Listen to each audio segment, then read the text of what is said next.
हात वर उचला, घर्षण करा दोन्ही हातांचं. दोन्ही हात चांगल्या प्रकारे घर्षण करा, मंथन करा हातांचं, चांगल्या प्रकारे हातांचे मंथन करा. गरम गरम हात होऊ द्या, तुमचे हात गरम होऊ द्या आणि जी गरम ऊर्जा आहे तुमच्या बंद डोळ्यावरती ठेवून अलगद तुमचे डोळे उघडायचे आहेत. तर मला सांगा, याच्यामध्ये सकाळी उठून कोण कोण योग करत? सगळ्यामध्ये जन करतं त्यांनी हात वर करा. कोण कोण करतं? कोणीच नाही. ठीक आहे. तर आज योग म्हणजे काय हे आपण माहिती घेऊया.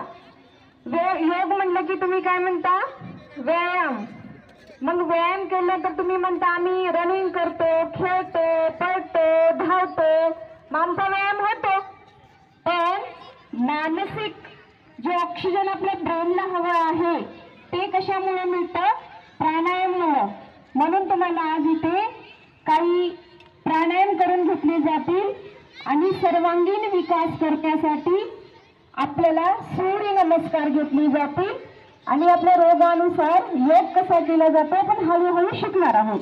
पण सुरुवातीला आधी योग करण्याच्या आधी आपल्याला रिकाम्या पोटाने योग केलं पाहिजे हे माहीत असलं पाहिजे.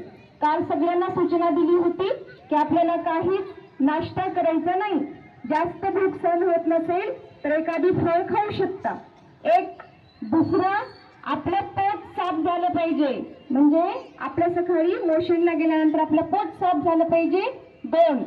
तिसरं, आपल्याला जर मासिक धर्म असेल तर त्या पिरियडला काही प्राणायाम केले जात नाही. सावधानी महत्वाची असते. सावधानी हटी दुर्घटना घटी, म्हणून सावधानीने योग केला जातो.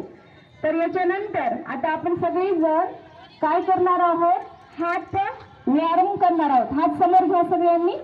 दोन्ही हात घ्या तुम्ही. माझ्याकडे माईक असल्यामुळे